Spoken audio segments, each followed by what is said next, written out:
Welcome everyone, Questini here with patch 3.0 for Total War Warhammer 3, the same patch that brings you Mirror of Madness and the Forge of the Chaos Dwarves. So the remake of Darklands, the addition of 3 new legendary lords, the updates to Grimgore on the campaign map, all of them are there. But let's look at the patch. It is certainly a very long patch in terms of the changes, but many of the changes are minor changes. I'm not saying that this isn't a significant patch. It is a very, very significant patch in more ways than you might realize, but many of the changes on this list are going to be like unit balance changes, especially when it comes to multiplayer. It's kind of funny that Creative Assembly, when it comes to balancing, they seem to be interested in balancing things out in multiplayer as opposed to touching anything on the campaign, and very rarely or very slowly do they touch a campaign situation. I guess that's because of the pressure they get from multiplayer players to make changes around. Though, that said, there are certainly campaign changes, some very significant ones at that. So, looking at the more significant changes, I'm not going to touch the individual balancing changes for individual units. I don't want to make a 15-minute video. Great Book of Grudges is a 15-minute video. But still, there are some fixes, so FPS drop fixes, end-turn crash fixes. I have noticed some end-turn crash fixes in the game, though rarely, and it is nice to see that improved somewhat, though I think the issue hasn't been resolved completely, like it's just a specific issue with Gotrek being killed at an inopportune time. There's still some problems when it comes to that, but it has been improved by the looks of it. There's a bunch of quality of life changes with this, like being able to preview landmark buildings. So some of them seem to be missing, some tooltips seem to be missing with that, but for the most part you can see landmark buildings when you're looking at the settlement. A problem I noticed, at least in the pre-release version, is that with Warriors of Chaos, you can't see what landmark you're going to get in a Dark Fortress until you've taken it, so that is a bit of a problem there. So it does feel like it's not completely done, but for the most part you will be able to see landmarks in settlements before you take them. Adjustments to borders, regions, specifically the changes here affect mainly the Darklands, but also a part of Norska, or Norska on the border between itself and the Darklands, and then the very northernmost part of the Mountains of Morn, and just basically any region that's near the Darklands, especially in the north, has been affected. Not so much in the south or the west or the east, however. Missions that require the taking of specific regions now complete instantly rather than starting next turn. That is nice. Fix various land battle maps to prevent reinforcement arriving in inaccessible areas. Fix an issue where sailing into 2 sea encounters with summoners result in a second not working correctly. So a bunch of fixes over here. Allied recruitment will now take into account the military force bonus values, interestingly enough with that. Then there's a bunch of siege changes. Now, how would I describe the changes to siege, especially looking at all of this? Well, what I've noticed when I'm dealing with sieges in 3.0 is that AI is not just going to blob up on the walls. They even mention this, right? AI units will be less likely to blob together and will stay remain coordinated on entering a wall settlement. This was something the AI would do on the attack and on the defense, and instead it seems like the AI is spreading its units around to mount a more effective defense. And it's actually making the siege battles more interesting, as what was happening before was in sieges you just have the battle, basically the vast majority of the fighting on the walls, especially if you breach the gate. You could lure the AI into sending units there. That seems less likely to happen. I'm sure you could still do it, and it's not like the AI wouldn't spread its units around beforehand, but I've noticed it doing it far less at the moment. In settlement battles where the attacking army is AI controlled, it will be more consistently deploy a nearby reinforcement's arrival location and wait for reinforcements before proceeding. So the AI is going to be less likely to suicide itself in sieges, though they're likely still will when they're attacking. And also an interesting thing is that Skaven are known for caring about the lives of their subordinates, but now losing men in battle will factor in the peace evaluation calculation. and also adjusted strategic front calculation. So what would I say these kind of campaign AI changes they're gonna do? Well, the AI does seem to recruit more armies better in certain ways, though they also do still recruit a bunch of bad units. It depends on the settlements they have, of course. But one of the things I've noticed is beforehand, I could just go to an AI faction, maybe even halfway around the map. You can still do this, but it matters less right now. You could go to an AI faction halfway across the map and declare war on their enemies in return for money. You could get a lot of money for this, because those factions they're at war with, if you're talking about legendary lords and minor factions, they would wipe them out, right? Then you would basically be taking money for free. That's not happening quite as likely as it is right now, as it was before.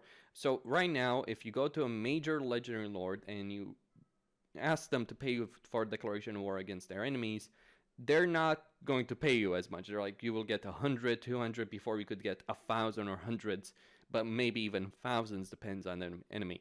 It can still happen. However, the flip side to this is you can still do it, but also because of the peace changes, at least with certain races, certain factions, I've seen it far more likely for me to just go and declare the war and then immediately get a peace if the faction they're at war with is weak, and also gain money for that. So the meta there of cheesing the AI for money still is there, just in a different way, and it seems like factions are more willing to accept a peace agreement with you.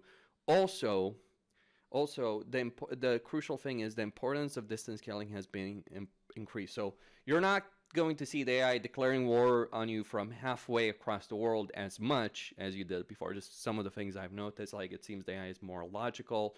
Like you could have a lot of enemies surrounding you, which you do as the Chaos Dwarves, for instance. You could have a lot of potential enemies, like factions with a lot of aversion, and they won't declare war on you unless they feel like they're actually going to do something with that war. They're not just going to abandon what they're doing and declare war on you. Like, this is an issue with the Chaos Dwarves, because if they hadn't made this change, you could have seen situations where Forgrim, for instance, was declaring war on you, even though he's got Warzak about to steamroll over him, and he would throw his armies against you. So, is a good change over here, a very substantial change. Line of sight changes have been made, though they're still working on that. Bunch of other changes, races, and balances. One particular important benefit that they've made here is that we're adamant about improving the quality of life of some other factions we've been struggling from the outset. Therefore, some adjustments have been made to starting positions, or the strength of nearby settlements to allow them to take a second settlement on their first turn. But what does that mean? Well, let me just show you. So with Tarax, for instance, what this takes the form of is that they remove the initial army he had to face on the field of battle, and instead just have him being able to assault Karand instantly. Makes a lot of sense. And obviously this is a battle you can win. Though I'm guessing the developers intend for you to set up your first Hearthstone here, but there's no real value in doing so. In fact, it might expose you to other factions over here to the west. But it is nice that the developers did consider the fact that certain legendary lords might have an issue in terms of taking over a settlement on turn 1. It is a bit unfortunate that they didn't extend this courtesy to Kazarak, who still has the same turn 1 situation as before.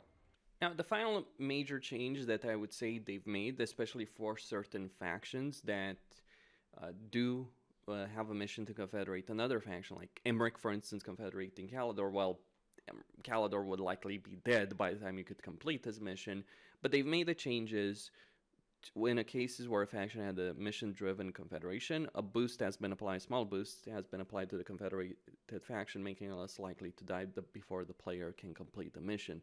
So if you're playing as Lokir, you can get Karankar. If you're playing as Emmerich, you can get Kalador and actually take advantage of that. Meaning that you're not running around like a maniac trying to do Emmerich's Confederation mission before Kalador gets wiped out by Count Octolus, as an example, or Alifanar wiping out Karankar if you're playing as Lokir. we'll see how this actually plays out. Though I have played an Emmerich campaign and Calador didn't get wiped out, so it is likely that what they've done may be enough to prevent that kind of situation from happening again. Beyond that, plenty of bug fixes, plenty of changes, and these kind of changes, like, they're small changes, but there's a lot of them, like, just a lot of bug fixes, a lot of graphical fixes, settlement issues, all that. All those things have been improved. Collision overhaul. I'm curious to see how this would be for, Scarbrand, who also can abuse collision, but there's a lot of changes that they've made with collisions, in particular for chariots. They were trying to make chariots be better in the game, as well as, just a huge amount of fixes over here when you're looking at the game. Some buffs to, say, the Dwarf army roster, specifically their Dwarf warriors, I'd say would benefit from some of the changes they've gotten there, but yeah, some of the things that aren't in this patch, updates to the Dwarves, like, I didn't expect updates to the Empire, to be clear, in this patch, though it desperately needs it at the moment. But it is fairly disappointing, I would say, that the Dwarves, of all the races in the game, haven't gotten any major updates in terms of their campaign situation. Some changes, of course, in terms of their roster and battle, but not improvements on the campaign map, so there's obviously a lot of things they changed, but there's also plenty of issues that remain. Orion is still overpowered.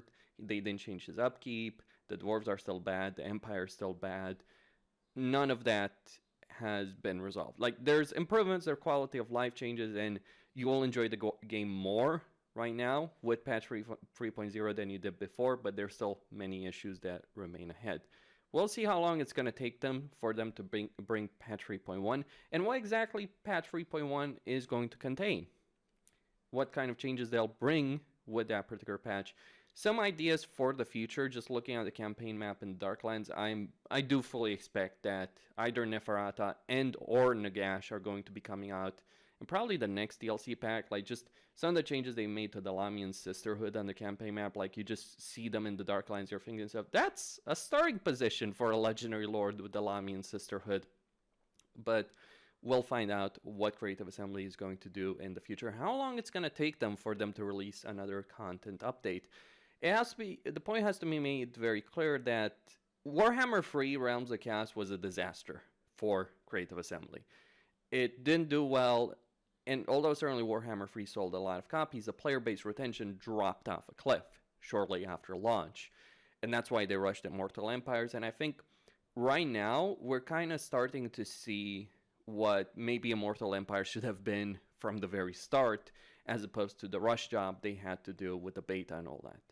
Anyway, Costin here signing out. Don't forget to subscribe, like, and enable notifications, and stay tuned for more.